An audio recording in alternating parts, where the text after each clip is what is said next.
मेरे प्यारे मित्रों, आप सभी का स्वागत है अपने इस YouTube channel Monu online education में। तो आज जो है बाबू, हम लोग कल के जो टॉपिक पढ़े थे उसके आगे हम लोग आज चर्चा करेंगे। तो कल हम लोग संयोजन अभिक्रिया ये सब पढ़ लिए थे, आज उसके आगे का टॉपिक हम लोग पढ़ेंगे। तो चलिए बाबू, आप लोग कलम और कॉपी लेकर के आराम से बैठ जाइए और रिलैक्स होकर पढ़िए। और चलिए और बात को समझते जाना है और कॉन्सेप्ट को बाबू आपको सीखते जाना है कि कैसे क्या कॉन्सेप्ट कर रहा है। अगर आप कॉन्सेप्ट को अगर पकड़ लिए तो आप खुद भी लिख सकते हैं। तो चलिए आज का स्टार्ट करते हैं। एक बार सभी लोग क्लास को शेयर कर देंगे और वीडियो को लाइक कर दीजिएगा फटाफट। चलिए, और जो बच्चे क्लास को नहीं, पुराने जो वीडियो हैं पार्ट 1 और पार्ट 2 कल के जो वीडियो हैं वो नहीं देख पाए हैं तो वो बच्चे जाकर के देख लेंगे। चलिए, आज हम लोग बाबू एक अलग अभिक्रिया की बात करेंगे, वियोजन अभिक्रिया। कौन सा अभिक्रिया है बाबू? वियोजन अभिक्रिया है भाई। वियोजन अभिक्रिया या इसको अपघटन अभिक्रिया भी कहते हैं। वियोजन अभिक्रिया के नाम से भी जानते हैं बाबू, और अपघटन अभिक्रिया इसका नाम है। एक और नाम है इसका, अपघटन अभिक्रिया कहते हैं। तो बाबू वियोजन अभिक्रिया किसको कहते हैं? आराम से रिलैक्स होकर समझिएगा वियोजन अभिक्रिया क्या है। तो बाबू कोई एक पदार्थ है, ठीक है, कोई एक पदार्थ है, वो विभाजित होकर टूटकर दो को पदार्थ का निर्माण करता है, तो वह वियोजन अभिक्रिया कहलाता है बाबू। कोई एक वो पदार्थ है, वो टूटकर दो या दो से अधिक पदार्थ का अगर निर्माण करेगा बाबू, उसी को हम वियोजन अभिक्रिया कहते हैं। आइए एग्जाम्पल से समझते हैं कि वियोजन अभिक्रिया क्या है। देखिए बाबू, एक हम समीकरण लिखेंगे, उससे आपको पकड़ना है। देखिए, CaCO3 इसका पूरा नाम क्या है? कोई बता सकता है इसका पूरा नाम बाबू? कमेंट में आप लोग लिखिए इसका पूरा नाम क्या है। Calcium carbonate. ये बाबू ये टूटकर क्या बनाया? CaO प्लस CO2 बनाया। ये CO2 जो है वायुमंडल में क्या हुआ? रिलीज हो गया। तो यहाँ पे देखो, कैल्शियम कार्बोनेट बाबू अभिक्रिया करके टूट के विभाजित होकर के CaO और CO2 का निर्माण किया। दो या दो से अधिक पदार्थ का निर्माण करेगा। एक एकल पदार्थ मतलब एक वो पदार्थ बाबू विभाजित होकर मतलब टूटकर दो या दो से अधिक पदार्थ का निर्माण करता है, तो उसी को वियोजन अभिक्रिया कहते हैं या अपघटन अभिक्रिया भी कहते हैं। याद रखिए, ये जो है बाबू आपका अभिकारक है, आपको बताए थे रिएक्टेंट, इसको इंग्लिश में कहते हैं अभिकारक को रिएक्टेंट, और जो बाबू बनेगा उत्पाद या प्रतिफल कहते हैं, जिसको प्रोडक्ट, जो प्रोडक्ट के रूप में निकलता है। तो बाबू वियोजन अभिक्रिया, एक वो पदार्थ टूटेगा और टूट के दो से ज्यादा पदार्थ का निर्माण करता है, उसी को वियोजन अभिक्रिया कहते हैं। तो आइए हम लोग इसी बात को सजा कर लिख देंगे, हो गया आंसर। आइए देखिए, वह लिखिए, वह रासायनिक अभिक्रिया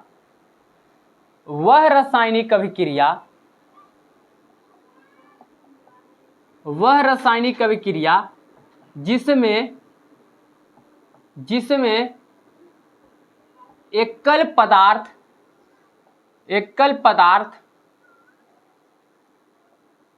विभाजित होकर भी लिख सकते हैं बाबू, या टूटकर भी लिख सकते हैं, दोनों एक ही बात है। विभाजित होकर दो या दो से अधिक पदार्थ का निर्माण करता है। दो या दो से अधिक पदार्थ का निर्माण करता है। तो यहाँ पे मिटा देते हैं, उसके बाद हम आपको समझाएंगे। निर्माण करता है तो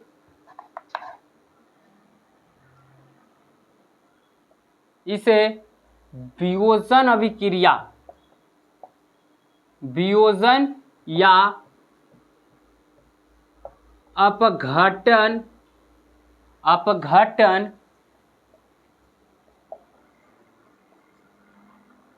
अभिक्रिया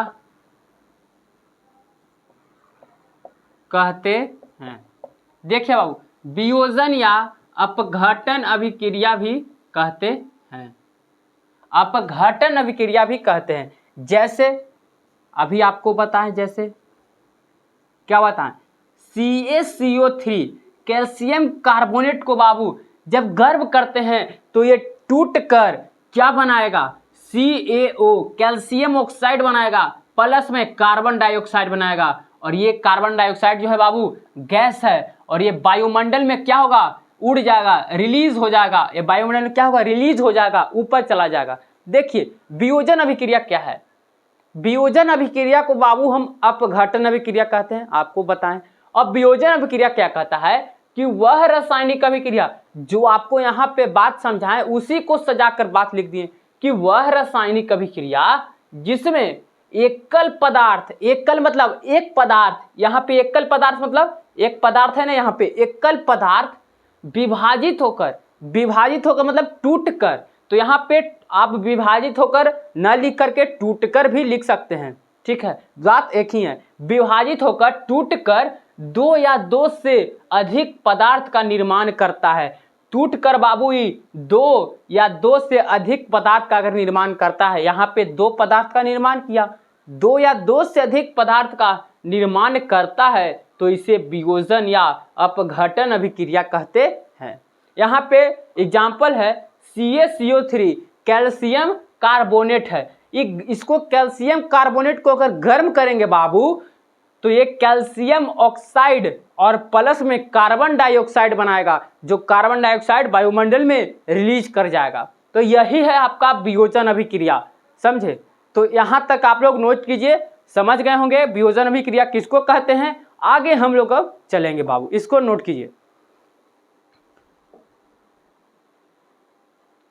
चलिए आराम से एकदम रिलैक्स होकर पढ़ना है, कहीं कोई दिक्कत की बात नहीं है बाबू। आप लोग को बताएं ही कि कहीं भी आप लोग का प्रॉब्लम हो जरूर कमेंट कीजिए कि यहाँ नहीं समझ में आया, हम आपको फिर से समझाएंगे।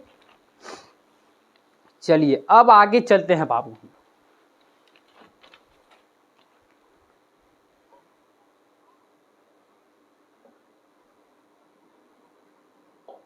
चलिए हो गया, अब आगे चलते हैं। यहां तक आप लोग नोट कर लिए। और जो बच्चे पार्ट 1, पार्ट 2 और पार्ट 3 नहीं देखे हैं जा करके देख लेंगे, बहुत ही ज़रूरी है। और जब ये चैप्टर ख़त्म हो जाएगा तो आप लोग को असाइनमेंट वगैरह मिलेगा, एक्स्ट्रा क्वेश्चन बताया जाएगा, इससे रिलेटेड जो भी एग्जाम में पूछा गया प्रश्न है, बिहार बोर्ड परीक्षा समिति जो आपका प्रश्न पूछा है वो सब करवाया जाएगा। अब हम लोग आगे चलेंगे बाबू। कुछ स्टार है, उसके स्टार के रूप में लेते हैं, आइए लिखिए साथ साथ, उसके बाद समझाते हैं। लिखिए विद्युत धारा के कारण, लिखिए विद्युत धारा के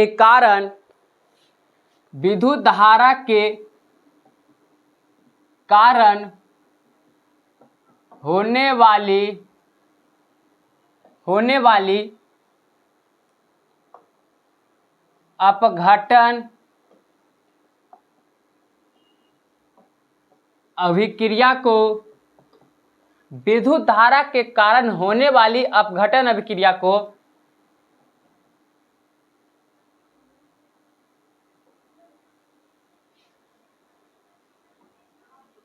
वैद्युत अपघटन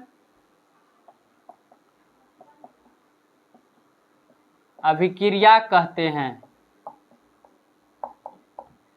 समझे बाबू, विद्युत धारा के कारण होने वाली अपघटन अभिक्रिया को क्या कहेंगे बाबू, वैद्युत अपघटन अभिक्रिया कहते हैं। चलिए अब आगे चलेंगे, नेक्स्ट पॉइंट है संयोजन अभिक्रिया। कल आपको पढ़ाए, परसों आपको शायद पढ़ाए थे बाबू, कि कल पढ़ाए थे संयोजन अभिक्रिया। संयोजन अभिक्रिया, वियोजन अभिक्रिया, वियोजन वियोजन अभिक्रिया के विपरीत विपरीत अभिक्रिया है। क्या? विपरीत अभिक्रिया है बाबू, विपरीत अभिक्रिया है। संयोजन अभिक्रिया वियोजन अभिक्रिया के विपरीत अभिक्रिया है। अब हम लोग कुछ अगला पॉइंट चलेंगे। अगला लिखिए, ऊष्मा के कारण होने वाले ऊष्मा के कारण होने वाले ऊष्मा के कारण होने वाली अपघटन अभिक्रिया को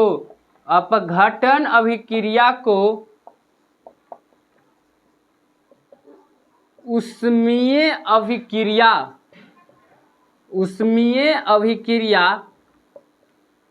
कहते हैं। ऊष्मीय अभिक्रिया कहते हैं। देखिए बाबू, ऊष्मा के कारण अगर अभिक्रिया होगा तो उसको क्या कहेंगे? ऊष्मीय अपघटन अभिक्रिया कहते हैं। देखिए बाबू, यहां समझिए, ये कुछ पॉइंट लिखा गया है जो बहुत ही इंपॉर्टेंट है। जितना भी ये स्टार हम लिखेंगे वो आपका एग्जाम में पूछा गया प्रश्न है बाबू, इससे ऑब्जेक्टिव पूछा गया है। देखिए, कहा है कि विद्युत धारा के कारण होने वाली अपघटन अभिक्रिया को क्या कहते हैं बाबू? वैद्युत अपघटन अभिक्रिया कहते हैं। पूछेगा क्वेश्चन कि विद्युत धारा के कारण होने वाली अभिक्रिया है निम्न में है, ए ऑप्शन बोल देगा विद्युत अपघटन अभिक्रिया, बी ऑप्शन बोल देगा ऊष्मीय अभिक्रिया, सी ऑप्शन बोल देगा ए बी दोनों, और डी ऑप्शन बोल देगा इनमें से कोई नहीं। तो क्या बोलिएगा? तो आपको पता रहेगा तब न बताइएगा बाबू कि विद्युत धारा के कारण होने वाली अपघटन अभिक्रिया को क्या कहते हैं। तो वैद्युत अपघटन अभिक्रिया कहते हैं, समझे। और दूसरा है बाबू संयोजन अभिक्रिया वियोजन अभिक्रिया के विपरीत अभिक्रिया है। संयोजन अभिक्रिया वियोजन अभिक्रिया के विपरीत अभिक्रिया होता है, समझे। और तीसरा दिया गया है ऊष्मा के कारण होने वाली रासायनिक अभिक्रिया। ऊष्मा के कारण होने वाली रासायनिक अभिक्रिया अपघटन अभिक्रिया को ऊष्मीय अभिक्रिया कहते हैं। ऊष्मा के कारण अगर होगा बाबू तो उसे ऊष्मीय रासायनिक अपघटन अभिक्रिया कहेंगे। और अगर विद्युत धारा के कारण होगा तो वैद्युत अपघटन अभिक्रिया कहेंगे, समझे। और संयोजन अभिक्रिया वियोजन अभिक्रिया के विपरीत अभिक्रिया होता है। आप लोग याद रखिएगा, पूछ देगा एग्जाम में कि संयोजन अभिक्रिया निम्न में किससे विपरीत अभिक्रिया है, तो बोल ऑप्शन दे देगा। तो आप लोग को किसको मारना है? वियोजन अभिक्रिया। संयोजन अभिक्रिया वियोजन अभिक्रिया के विपरीत अभिक्रिया होता है। आप लोग याद रखिएगा, ये तीनों पॉइंट आप लोग नोट कीजिए, बहुत ही इंपॉर्टेंट है। उसके बाद हम आगे चलते हैं। चलिए बाबू, अब हम लोग आगे बढ़ते हैं।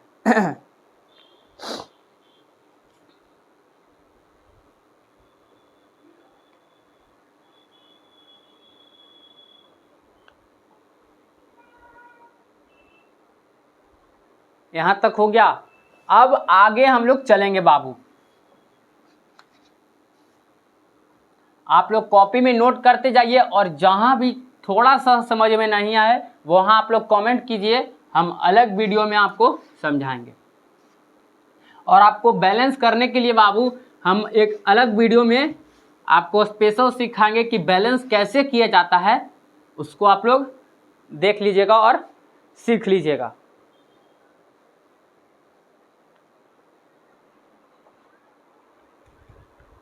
अब आगे चलेंगे बाबू। लिखिए, जल का कौन सूत्र बताएगा बाबू? जल का क्या सूत्र होता है? आप लोग कमेंट कीजिए, जल का सूत्र क्या होता है? आप लोग कमेंट कीजिए जल्दी से, जल का सूत्र आप लोग जल्दी से कमेंट कीजिए बाबू, जल का सूत्र क्या होता है? आपको बहुत बार बताए हैं कि जल का सूत्र H2O होता है। इसको क्या पढ़ते हैं? Hydrogen oxide. जल का H2O का वैद्युत अपघटन करने पर, वैद्युत अपघटन करने पर बाबू, वैद्युत अपघटन करने पर कैथोड पर हाइड्रोजन गैस H2 गैस तथा एनोड पर ऑक्सीजन गैस मुक्त होता है, ऑक्सीजन गैस मुक्त होता है। समझे? यहां पे समझिए बाबू, बहुत ही इंपॉर्टेंट पॉइंट है। जल का सूत्र H2O होता है। जल का सूत्र क्या होता है? H2O। और ये H2O कैसे लिखा है बाबू, इसको आपको बताएंगे। हाइड्रोजन ऑक्साइड, इसका रासायनिक नाम है हाइड्रोजन ऑक्साइड। अगर आपको दे दिया जाएगा इसका रासायनिक नाम, और इसके रासायनिक नाम से आप अगर सूत्र बना देंगे, ये रासायनिक नाम से ही अगर सूत्र आप लोग बना देंगे, तो इसी को बाबू हम लोग एक अलग वीडियो में पढ़ेंगे। आपको पढ़ाया जाएगा कि इसका रासायनिक नाम से आप कैसे सूत्र बना सकते हैं। फटाफट आपको सिर्फ वैलेंसी याद रखना है। अगर आप वैलेंसी याद रख लेंगे तो आपका फटाफट एकदम सूत्र बन जाएगा। आप लोग को 1 से 30 तक परमाणु संख्या याद करना है।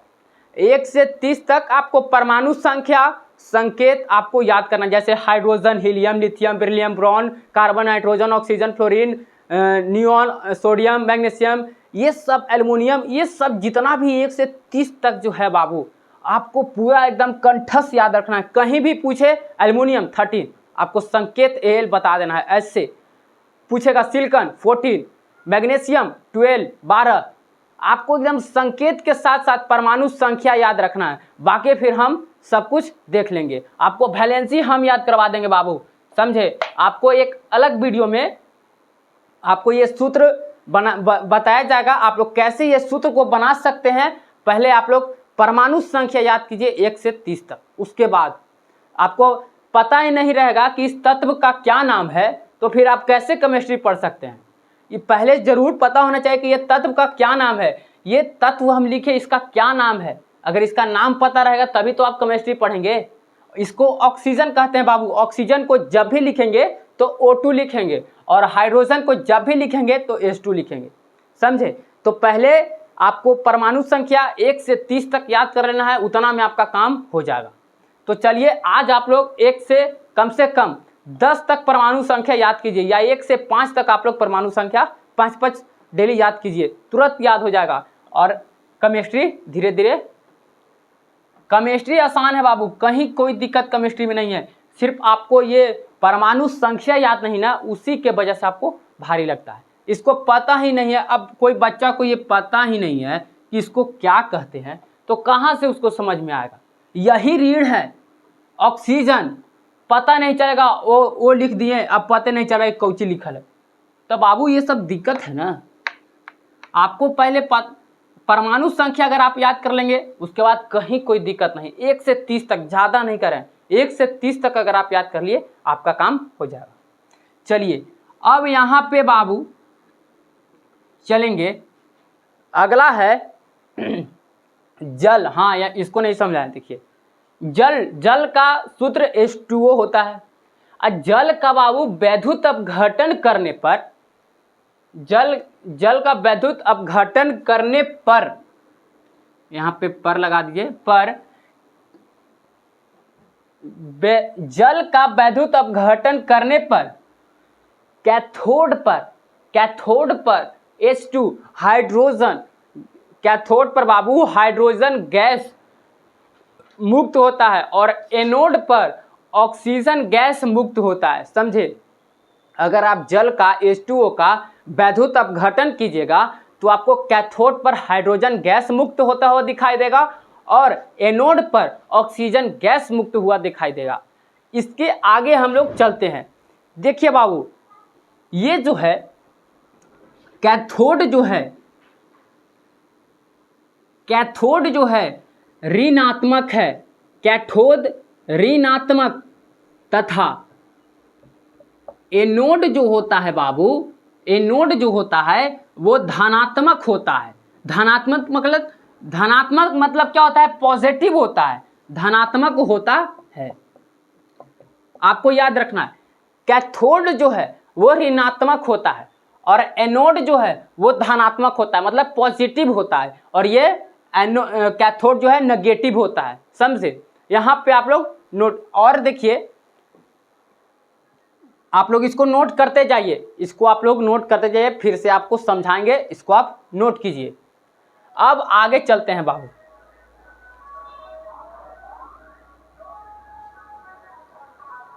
आपको यहां तक आप लोग नोट कीजिए, उसके बाद हम चलते हैं आगे। यहां तक आप लोग नोट कीजिए बाबू, उसके बाद आगे चलते हैं।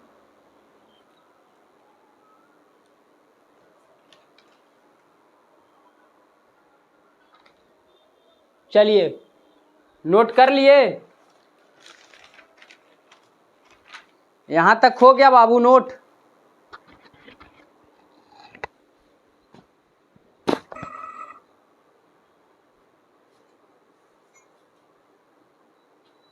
जल्दी से आप लोग नोट कीजिए।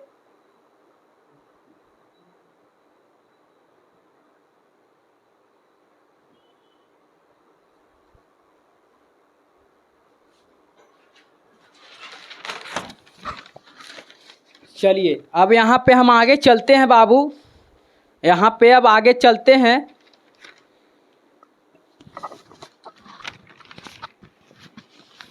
चलिए, यहाँ तक हो गया होगा सभी बच्चे का। अब हम लोग आगे पढ़ेंगे बाबू।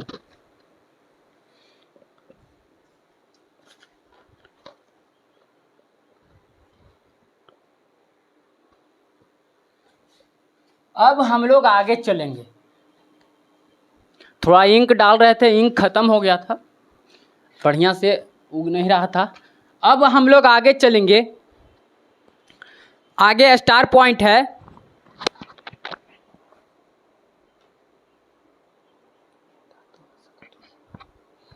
चलिए, अब हम लोग आगे चलेंगे बाबू, माइक को लगा लेते हैं। चलिए, अब आगे हम लोग चलते हैं।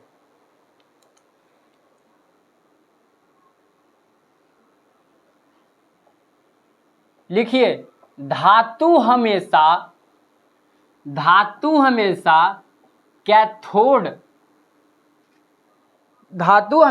कैथोड पर तथा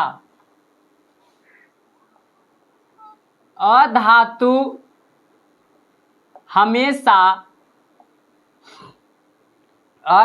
हमेशा एनोड पर मुक्त होता है। मुक्त होता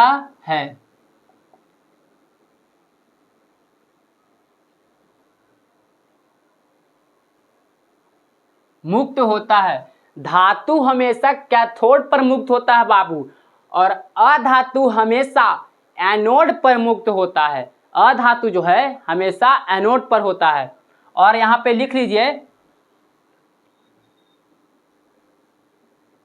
हाइड्रोजन अपवाद है। हाइड्रोजन अपवाद है। क्यों अपवाद है बाबू? क्योंकि वो कैथोड पर मुक्त हुआ है। वो क्या? कैथोड पर मुक्त हुआ है। वो किस पे मुक्त हुआ है? कैथोड पे मुक्त हुआ है। जो कैथोड पर मुक्त हुआ है।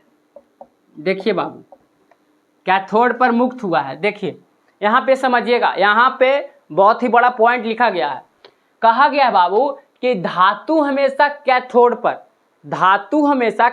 पर मुक्त होता है, लेकिन अधातु हमेशा एनोड पर मुक्त होता है। अधातु जो होता है वो हमेशा एनोड पर मुक्त होता है। लेकिन यहाँ एक प्रॉब्लम हो गया बाबू, हाइड्रोजन अपवाद है जो कैथोड पर मुक्त हुआ है। हाइड्रोजन तो अधातु है बाबू। हाइड्रोजन क्या है? हाइड्रोजन अधातु है, उसको तो मुक्त होना चाहिए था एनोड पर। अधातु को एनोड पर मुक्त होना चाहिए था, लेकिन हाइड्रोजन कैथोड पर मुक्त हुआ है। आपको हम जब जल का वैद्युत अपघटन कराए थे H2O, उसमें क्या हुआ था, कैथोड पर हाइड्रोजन गैस मुक्त हुआ था। कैथोड क्या है, कैथोड यहाँ पे क्या है, धातु है, और एनोड पर ऑक्सीजन गैस मुक्त हुआ था। तो यहाँ पे हाइड्रोजन अपवाद हो गया बाबू, क्योंकि वो उसको एनोड पर मुक्त होना चाहिए था अधातु पर, लेकिन वो किस पे मुक्त हुआ, धातु पर, कैथोड पर मुक्त हुआ। तो इसीलिए उसको अपवाद में डाला गया है कि हाइड्रोजन कैथोड पर मुक्त हुआ है। आपको अभी पढ़ाए थे H2O, उसमें आप लोग कॉपी में नोट किए हैं, देख लीजिए। H2O में बाबू कैथोड पर हाइड्रोजन गैस मुक्त हुआ और एनोड पर ऑक्सीजन गैस मुक्त हुआ। और यहाँ पे क्या कहता है कि धातु हमेशा कैथोड पर मुक्त होगा और अधातु हमेशा एनोड पर मुक्त होगा। तो यहाँ पे हाइड्रोजन जो है अधातु है, उसको तो एनोड पर मुक्त होना चाहिए था, लेकिन वो कैथोड पर मुक्त हुआ है। तो इसीलिए अपवाद में है बाबू कि हाइड्रोजन अपवाद है जो कैथोड पर मुक्त हुआ है। समझे, जो कैथोड पर मुक्त हुआ है। यहाँ तक आप लोग नोट कीजिए, समझ गए होंगे। और कहीं भी समझ में नहीं आए आप तुरंत कमेंट कीजिए, आपको तुरंत रिप्लाई मिलेगा। यहाँ तक आप लोग नोट कीजिए बाबू। अब आगे बढ़ते हैं, अब आगे चलते हैं हम लोग।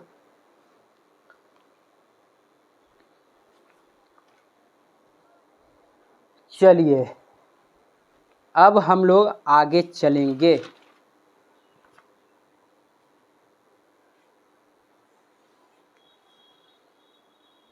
यहाँ तक आप लोग नोट कर लिए।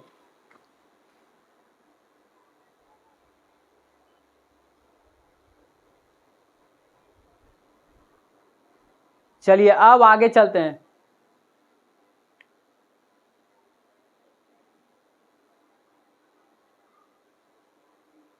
चलिए अब हम लोग आगे चलेंगे। अब उदासीनीकरण अभिक्रिया किसको कहते हैं बाबू, उस पर हम लोग चर्चा करेंगे। चलिए उदासीनीकरण अभिक्रिया, स्टार लिखिए।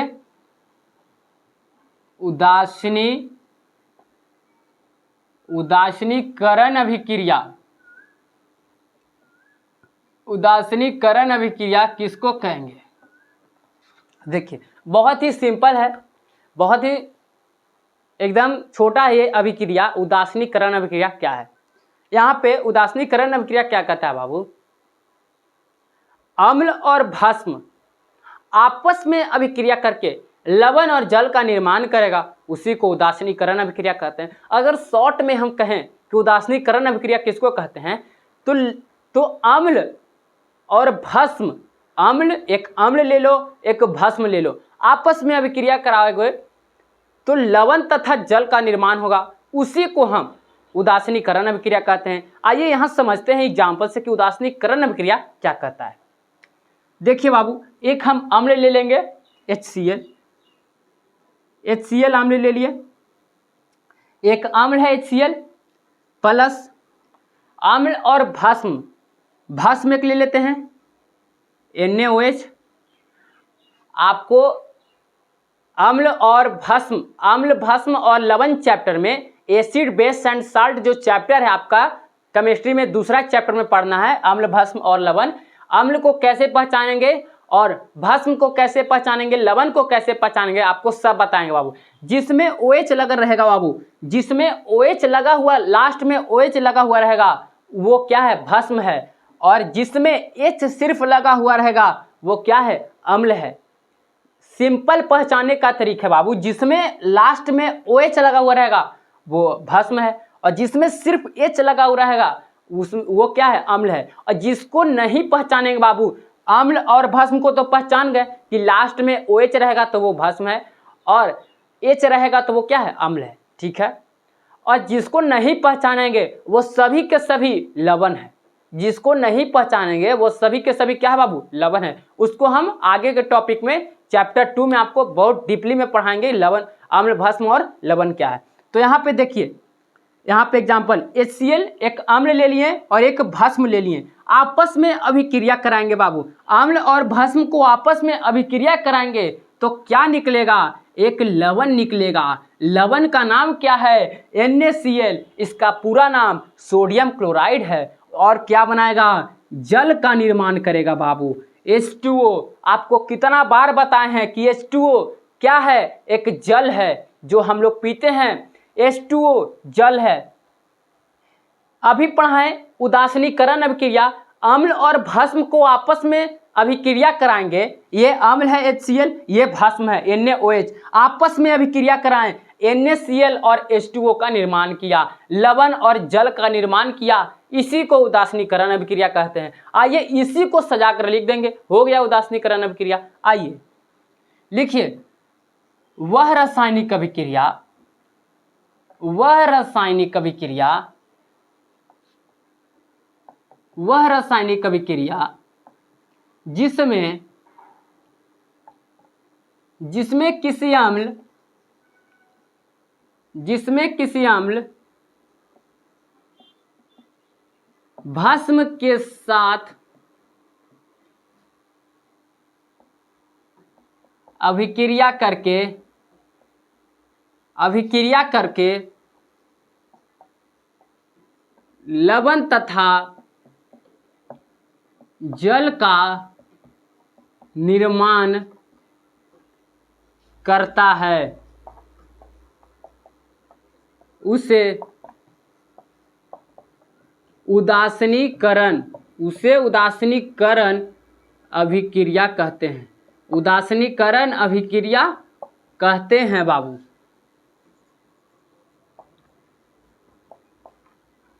जैसे देखिए, आप लोग को बताएं ही कि उदासीनीकरण अभिक्रिया किसको कहते हैं।